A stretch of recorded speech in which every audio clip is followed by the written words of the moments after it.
कन्या राशि के लोगों के लिए मार्च का महीना कैसा होने वाला है।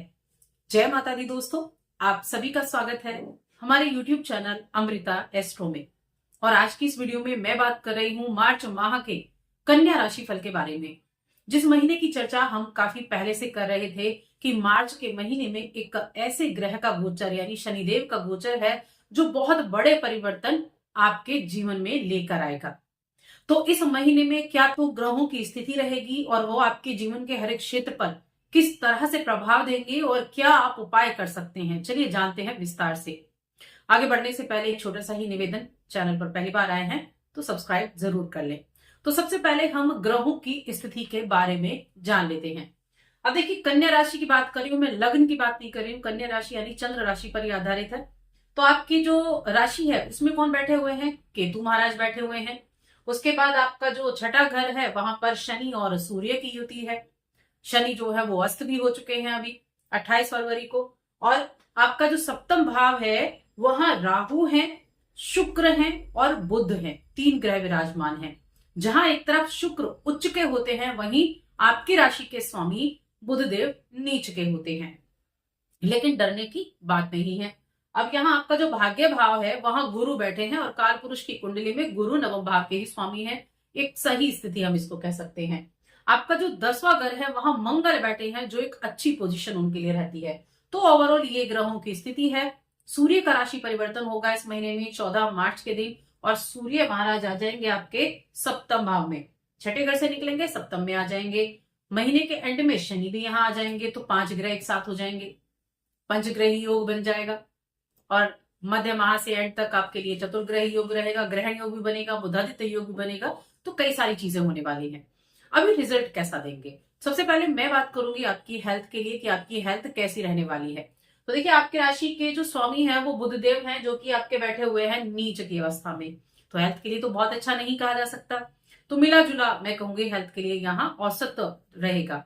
यानी किसी भी हेल्थ इश्यू को इग्नोर ना करें, कोई ऐसा एकदम मन में ना लेकर चलें कि ठीक है बाद में देख लेंगे। तो अपनी हेल्थ का ध्यान रखना है, खाने पीने की चीजों का ध्यान रखना है, समय पर मेडिटेशन वगैरह, थोड़ा व्यायाम वगैरह करते रहना है। अब सीधे आ जाते हैं हम आपके करियर पर कि आपका करियर, आपका व्यापार कैसा रहेगा।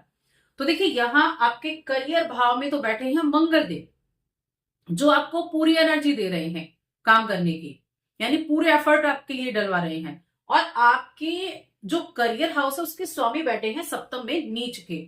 लेकिन एक प्लस पॉइंट यहाँ ये है कि ये नीच के बैठे हुए हैं तो उस हिसाब से तो ये इनको अच्छे रिजल्ट नहीं देने चाहिए। लेकिन क्योंकि 10वें से 10वें घर में बुध बैठे हैं तो एक पॉजिटिव चीज हो जाती है। अगर आप काउंट करें 1 2 3 4 5 6 7 8 9 10, तो ये एक पॉजिटिव चीज हो जाती है। अब नौकरी के क्षेत्र में मैं कहूंगी काफी अच्छे रिजल्ट आपको यहाँ देखने को मिलेंगे। आप मेहनती होंगे, मेहनत करने वाले होंगे, अपने एफर्ट डालने वाले होंगे। बस एक छोटा सा ध्यान कि रिस्क ज्यादा बड़ा ना लें। जिस काम को आप कर रहे हैं उस काम को लेकर चले। जो आपने योजनाएं बनाई हैं कि आपको किन किन चीजों पर काम करना है उनको पूरा करने की तरफ आपको चलना है। जो भी आपने किसी से कोई प्रॉमिस किया हुआ है कि भी आप इस कार्य को तब तक कर देंगे, उस प्रॉमिस को सबसे पहले निभाने की तरफ आप चलें। यानी मेहनत आप करेंगे लेकिन उस मेहनत का रिजल्ट आपको अच्छा मिलेगा। थोड़े एफर्ट डालने पड़ सकते हैं, कोई नया रिस्क, बड़ा जोखिम नहीं लेना है, बड़ा इन्वेस्टमेंट नहीं करना है, तब आपके लिए अच्छा रहेगा। देखिए, आपकी राशि के स्वामी और आपके 10वें घर के स्वामी दोनों ही आपके सप्तम भाव में हैं। और जो कारक होते हैं, बिजनेस के कारक होते हैं, वो बुध देव वो भी आपके सप्तम भाव में है। लेकिन यहाँ मंगल भी एफर्ट डाल रहे हैं, गुरु भी एफर्ट डाल रहे हैं और चीजें जो हैं वो बेहतर होने की तरफ हैं। तो रिजल्ट भी अच्छे मिलेंगे। अब कार्य क्षेत्र पर देखिए, देखा जाए तो आपके ऑफिस में हो सकता है कि आपके बॉस की नजरें आप पर हों। आप किस तरह से काम को कर रहे हैं, कौन सी चीजों पर आप ज्यादा ध्यान दे रहे हैं, और ये चीजें आपके लिए मायने भी रखेंगी। क्योंकि पहले जो 14 दिन है ना, जब तक सूर्य आपके छठे घर में बैठे हुए हैं तब तक आपको थोड़ा ध्यान रखना है अपने काम की तरफ, अपने काम पर फोकस रखना है। यानी जो आपके सामने है उस पर आपको फोकस रखना है। क्योंकि बॉस की नजरें आप पर हैं तो उसका बेनिफिट तो आपको मिलेगा। जब आप जिस चीज पर अपना फोकस रखेंगे उसके हिसाब से आपको काम का रिजल्ट मिलेगा।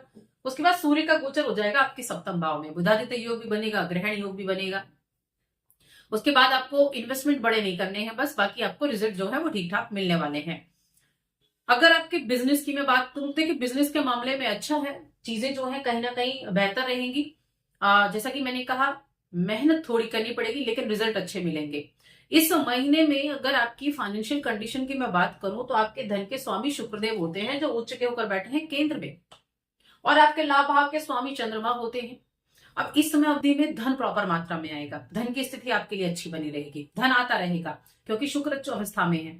साथ में आर्थिक मामलों में जो गुरु बृहस्पति को अगर आप देखें तो भाग्य भाव में बैठे हैं, भाग्य के कारक भी हैं, और चंद्रमा के नक्षत्र में है, और चंद्रमा कहाँ है, आपके लाभ भाव के स्वामी है। तो लाभ दिलाने की हर संभव प्रयास रहेगा। एफर्ट आप डाल रहे हैं तो लाभ की चिंता करना छोड़ दीजिए, लाभ आपको जरूर मिलेगा। पूरे एफर्ट रहेंगे आपके कि आपके किए गए कार्य के द्वारा आपको अच्छा रिजल्ट मिले, फाइनेंशियल कंडीशन आपकी अच्छी रहे। और साथ में इस समय अवधि में जो लंबे समय से अगर आप किसी कार्य से जुड़े हुए थे, आपका कोई पैसा फंसा हुआ था, तो पैसा भी आपको मिल सकता है, भाग्य का साथ भी आपको मिलेगा इस समय अवधि में। तो फाइनेंशियल कंडीशन आपकी अच्छी दिख रही है। व्यवसाय के तौर पर भी अच्छी कमाई कर पाएंगे, धन को जोड़ पाएंगे। नौकरी के लिहाज से देखिए, नौकरी का भाव है ये, जहां पर शनि और सूर्य बैठे हुए हैं, और छठे घर में अगर पापी ग्रह हो तो बहुत अच्छे रिजल्ट देता है। कंपटीशन वगैरह अगर आप किसी में बैठते हैं तो वहां भी चांसेस अच्छे रहेंगे आपके लिए। आपके जो कॉम्पिटिटर हैं उनके सामने आप बहुत अच्छा अपने आप को पेश कर पाएंगे, क्योंकि शनि तो अस्त हो चुके हैं, सूर्य का प्रभाव सबसे ज्यादा देखने को मिल रहा है। और सूर्य कहाँ है, सूर्य है आपके 12वें घर के स्वामी। तो थोड़ा एफर्ट ज्यादा जो डाल रहे हैं उनको अच्छे रिजल्ट मिलने की उम्मीदें हैं। अगर आप बाहर जाकर ट्राई करना चाहते हैं, बाहर जाना चाहते हैं करियर के लिए, तो वो भी प्रयास करें, उसके लिए भी संभव रिजल्ट मिलेंगे, लेकिन कब तक, 14 मार्च तक। 14 मार्च के बाद सूर्य का गोचर सप्तम भाव में हो जाएगा, चतुर्ग्रह योग बन जाएगा। अब यहाँ बात कर लेते हैं हम आपके प्रेम जीवन, वैवाहिक जीवन के बारे में। देखिए, प्रेम जीवन का जो स्वामी है वो शनिदेव है, जो छठे घर में बैठे हुए हैं। विवाह भाव के स्वामी गुरु बृहस्पति हैं, जो नवम भाव में बैठे हुए हैं, और सप्तम भाव में राहु, शुक्र और बुध हैं। शुक्र उच्च के हैं, शुक्र अच्छा प्रेम के कारक भी हैं, लेकिन राहु प्रेम के कारक नहीं है, एक्स्ट्रा मैरिटल अफेयर दिलाते हैं। तो प्रेम जीवन के मामले में देखा जाए तो अनुकूल मिला जुला समय रहेगा, यानी कि जैसा आप खुद को पेश करेंगे वैसा रहेगा। तो ओवरऑल देखा जाए तो प्रेम जीवन के मामले में चीजें अच्छी रहेंगी, लव लाइफ में अनुकूलता बनी रहेगी। और साथ में यहां जब सूर्य का गोचर होगा, शनि तो अस्त है और सूर्य का गोचर होगा, तब थोड़ा ईगो आ सकती है, तब थोड़ा सा ध्यान रखना है। वैवाहिक जीवन में देखा जाए तो देखिए, शुक्र भी बैठे हुए हैं, तो वैवाहिक जीवन का सुख आपको जरूर मिलेगा, वैवाहिक जीवन आपका अच्छा रहेगा। और गुरु की अनुकूल स्थिति भी है, तो एक दूसरे के साथ जितना अच्छा संपर्क बनाकर चलेंगे उतने अच्छे रिजल्ट मिलेंगे। पूरे महीने के अगर मैं कहूं तो प्रेम जीवन और वैवाहिक जीवन दोनों के ही मामले में चीजें जो हैं अच्छी बनी हुई हैं। एक दूसरे का आदर सम्मान करना, ये चीजें अच्छी हैं। लेकिन कुछ के लिए यहाँ एक्स्ट्रा मैरिटल अफेयर भी शुरू हो सकते हैं, तो थोड़ा सा खुद पर कंट्रोल करेंगे तो ज्यादा अच्छा रहेगा, इस चीज का ध्यान रखें। एक चीज याद रखनी है, यहाँ देखिए गुरु जो है वो वाणी के कारक भी हैं और बिजनेस के कारक भी हैं, सप्तम में बैठे हैं। जितना अपनी वाणी पर संयम होगा उतने अच्छे से काम होगा, जितनी जरूरत हो उतना बोलें, जितना आपसे पूछा गया है उतना बताएं।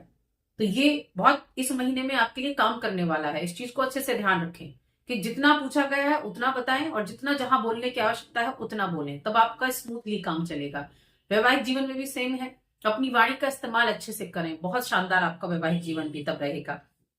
तो इन छोटी छोटी चीजों का आपको ध्यान रखना है। शिक्षा की बात कर लेते हैं।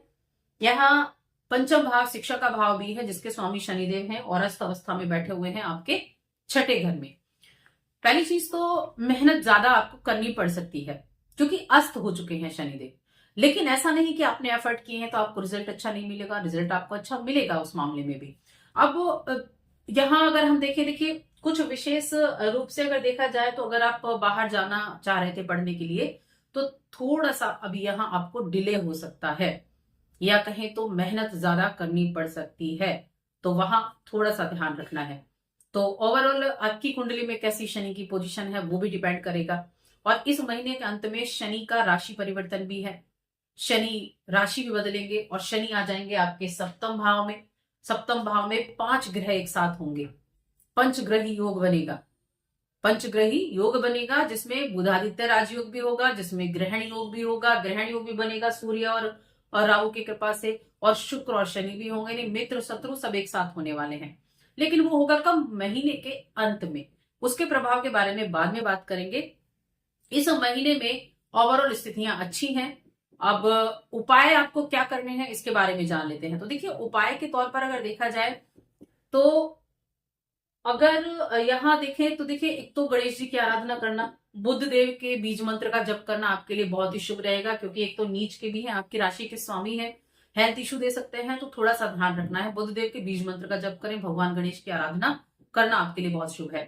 दूसरा है, कोई भी आपको ऐसे महिला मिलती है जो निर्धन है या फिर जो असहाय है, तो उसकी सेवा करना, किसी ना किसी तरह से भी उसकी सेवा करना, वो आपके लिए अच्छे रिजल्ट देगा।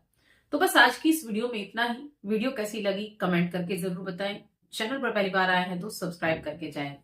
जय माता दी।